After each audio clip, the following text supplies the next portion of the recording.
Hey everybody, welcome to Drive Thru Review 348. Today we're going to talk about Versailles. This is a new game from NSK Games, plays 2 to 5 players, about an hour or so. It's an interesting game. It's definitely a straight up Euro game. The idea is that the whole board here acts as kind of a mancala, sort of. There's not really a mancala aspect to it, but you are picking up and moving your workers around, dropping them in certain spots, and then activating that spot to collect some goods, build the Palace of Versailles, get more workers possibly, and get like decorations and things. So it's a palace building, game. But let's jump into how the mechanics work, and I'll come back and tell you what I think. So as I said, the players are taking on the role of architects and interior designers, all working at the same time to construct the Palace of Versailles for Louis XIV. And I will say right off the bat that the theme actually makes a little bit of sense in this.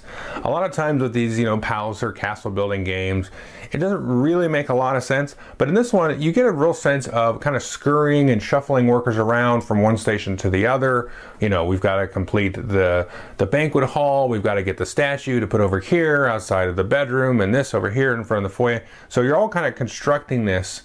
It feels very haphazard, as it may have felt to construct such a massive gargantuan palace. And here you can see the large board. You've got the beginnings of the palace there in the center of the board, all the stations around the palace. And you can see there are basically 4 corners that have already begun with the palace, and also some of the surrounding structure and the walls. Now, based on player count, the rules have a very specific setup for the workers in each of the player colors. So you can see some workers will be placed here, kind of at the start position. We call this go. If you've played Monopoly, there's a little effect that happens when players move onto or through this spot. And then we've got some workers here at the marble quarry. We've got one here at the gold mine. We've got some here at the Architects Guild, and so on. Now what players will be doing on their turn is actually picking up a worker and then moving it sort of clockwise. There are some arrows and things on the board that show you sort of the legal pathways from one spot out into another. But each player has these 2 double move tokens. Now as you activate the double move tokens, you'll flip them down, and then later on you'll be able to reactivate to be able to use them again. Now what these double move tokens allow you to do is move one worker 2 spaces down the line, or 2 workers 1 space down the line.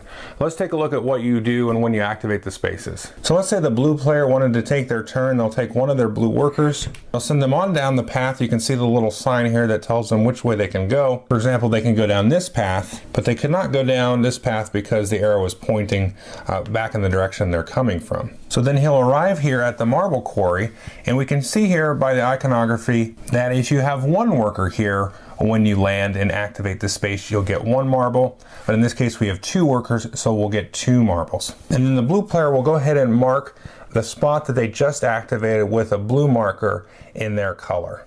Now what this marker does is it prevents you from activating the same spot 2 turns in a row. So you go to a spot, activate it, put your marker there, then your next turn you go somewhere else, move your marker over to that spot, and then you can go back to the original spot if you wanted. So let's go through all the different spots and see what they do. So if we take a look here at the gold mine, you can see you actually don't get any gold for 1 worker. It's not until 2 workers that you actually get 1 gold, and 3 workers will give you 2.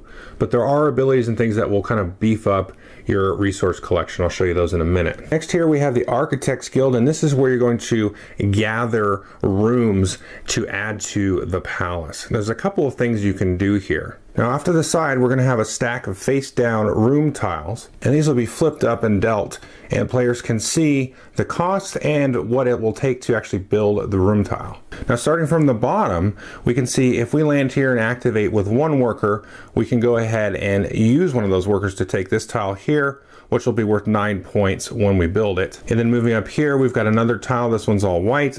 It'll give us 11 points when we build it. And you can see on the left there, we can spend another worker to grab this one. And then all the way at the top, this one will actually cost us to spend 2 workers plus a gold piece to take this top tile. Now we can spend workers to discard tiles and let other ones slide down.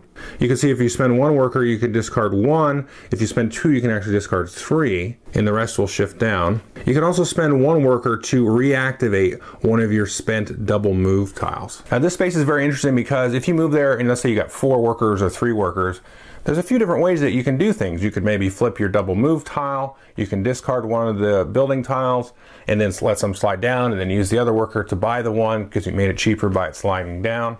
the thing to keep in mind is when you buy the building tiles or take the building tiles, the other tiles don't automatically drop down. That's only going to happen at the end of your turn where new tiles come out and the rest slide down. The only way to make things cheaper is to take that activation to discard those. And then if you run out of tiles from the discard, those will go back into, the ones that you've discarded will go back into the deck and then deal out. Now, one of the endgame triggers is if you ever do that and there's less than 7 tiles in the new deal stack, that's going to trigger the last round of the game. Now you can take and have 4 of these tiles in front of you. If you've ever got to take a 5th, you've got to discard one out and then put a 5th one, or another one in front of you. And then you'll hold these and then wait to take the action to build them. And here we have the workshop. And this is where players will be building the interior decorations to go into some of these rooms. And there's a little bit of a chart here. You can see some of these are a little cheaper. The little coat of arms at the top is going to require there to be 1 worker to activate plus 2 wood. All the way down to the bottom where you've got kind of an intersecting hallway, you're going to need 3 workers, 2 marble, a gold, and you'll be able to take one of those and add those in front of you. And these interior decorations are going to be needed to actually build the tile. Just a quick look at one of these tiles. You can see the cost to build this is activating 3 workers, plus a marble and a wood, plus you'll need that very expensive crossed hallway tile to spend and put on this when you build it. Next, we've got the lumber mill, and this is similar to the marble quarry where it's 1 wood for 1, 2, or 3 workers. Next we have the Alchemist Guild, and this is kind of a technology track. So when a player moves workers to the Alchemist Guild, they're going to have to spend some workers, usually some gold, and they're going to move their discs up this track, and this is going to allow you to do the other actions that I've shown you, but to much greater degree and give you a lot more flexibility in the game. So if we take a look at this top piece of the track, this is going to enhance our resource gathering. So you can see we're going to get extra resources when we gather. So what you're going to do when you go here, you can activate 1 worker, and then you can actually move your disc into this first slot, and this is going to allow you, whenever you gather wood, you're going to gather 1 additional wood. If you spend an additional worker or spend an additional worker on another turn, you can move your disc up and then you'll gather additional marble. Now you can gather additional wood and additional marble also. Finally, it'll cost you 2 worker activations to move your disc up to this last spot, and it'll allow you to gather extra gold. These next 2 tracks are very similar. You can see this one will cost you a worker and a gold. You move your disc here, and this says whenever somebody activates the lumber mill, you can see the matching icon over here, then you also get to activate the lumber mill. And there are similar spaces for the quarry as well as the gold mine. Now the way that this works is, let's say I had 2 workers at the lumber mill, and it was your turn and you moved and activated the lumber mill. Well, then I get to activate it. And so let's take a look at the bottom track, and it works a similar way with the different activation buildings. Here we can see the spot for the workshop, and I should say that all of these have matching icons, so it's easy to remember which buildings these different spots correspond to. And finally, we have a spot matching the Architects Guild, as well as the construction yard, which I haven't talked about.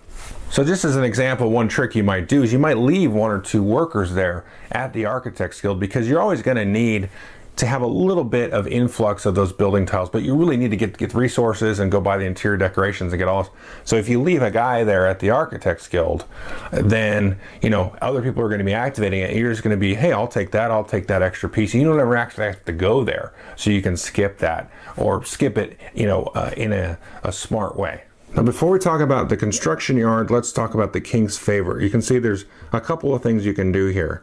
For 1 worker, you can actually reactivate your 2 double move tokens at once, and then each player is going to have 2 workers off the side of the board, and you're going to add those into your pool here in the King's Favor. The first of those is going to cost you 2 workers to activate, and the second will cost you 3 workers to get out. Now, one thing to keep in mind is that every time somebody moves a worker to here or through here with their double move token, then King Louis XIV will start to march his way down this path. And so as the players are kind of rotating through the board, it's going to drive the end game, because when Louis XIV actually gets to this final spot, then the end game will also trigger. Now the final action spot is of course the construction yard, and this is where you're going to actually build the tiles. Now you can get to the construction yard through multiple other stations. We can see there's 2 paths coming here from the quarry and the gold mine. And then you can also get to it from the Architects Guild as well as the workshop. But you can only leave through the lumber mill and also back to the King's Favor track. So this is another thing that will push along the end game. Now, just like the other spaces, you need to have a certain amount of workers here to activate and pay for things. So this tile here can actually be built by having one worker here, activating it, and then spending 1 marble, 2 wood, and a gold. And you can see you're going to get 9 points for this. And this tile actually requires 2 workers, 1 wood, and one of those decorations that I showed you earlier, and this will give you 11 points. Now you'll flip these tiles over, and then you'll need to find a legal spot to place these. Now the walls themselves also have some color coding that you'll have to keep in mind. We could, for example, place this all white tile here, but this multicolored tile here is actually going to require a little bit more tricky placement. So you can see actually where the wall sort of changes color right here in the middle. Now you can be extra nasty with your tile placement here because you can see all the tiles that the other players have. So you can try to work it so that they're not going to have as easy a time as maybe placing some of the tiles that they have. So that's something you need to be careful of when you're choosing tiles as well as placing them. And the other thing to keep in mind, which actually isn't in the rule book, is you also have to also match colors diagonally. You can't ever have, you know, the 2 colors right next to each other. And finally, at the end of the game, you're going to have extra points if you have some extra resources. If you have any palace tiles left in front of you, they're worth 1 point. The decorations themselves are actually worth 3 points each. So I gotta say, I'm very impressed with this game. It's a nice, even, medium to light Euro. You know, it doesn't feel like it does anything super special, at least on the surface, but it's actually a very interesting game where you gotta, you know, gauge everybody.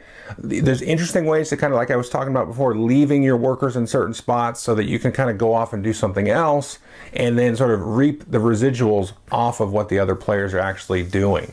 I will say it's a little bit more interesting with more players. The 2-player games is a little shaky, but the 3, 4, and 5 is pretty good, you know, no matter what. But I like it with the 4 and 5 probably the best because there's just more stuff happening. It feels like the Louis XIV is moving along a little bit quicker, and you can do a little bit more with those technologies. But you got to go after those technologies like right away, just so you can get into that sort of, so you sit back and collect thing mode. So you got to do that. You don't want to work too hard. So that's kind of the interesting thing about it. And like I said, the theme of it is kind of interesting because it feels like everybody's scurrying around. You're going here, one guy's going here, you're doing this. You're kind of cooperatively building it, but you're not being cooperative at all because you're really just trying to impress the king because, you did such a great job on this wing and, had this really cool decoration and all that stuff. But at the end of the day, you've all worked together and you've all built the palace. So that's kind of a cool thing where it feels like you're cooperating even though you're kind of, giving each other shifty looks and, in some ways trying to take credit for their work and stuff. But I think because of the mechanics and the sort of, this clockwork sort of, activity and motion that's happening, it feels a little bit more grounded and thematic, whereas, one of my favorite games of all time, a worker placement game, Caelus, is where you're building a castle. Now, there's a little bit more to that, where sort of the castle's being built, this town is kind of growing up, this sort of industry around, the town. Kind of like today, we've got oil industries popping up over in different parts of the country, and then, a town happens to pop up. So there's more to that, but there's other games where you build palaces, obviously, and stuff, and it's like, as this is worker placement, we're doing this, and we're doing this whole thing again.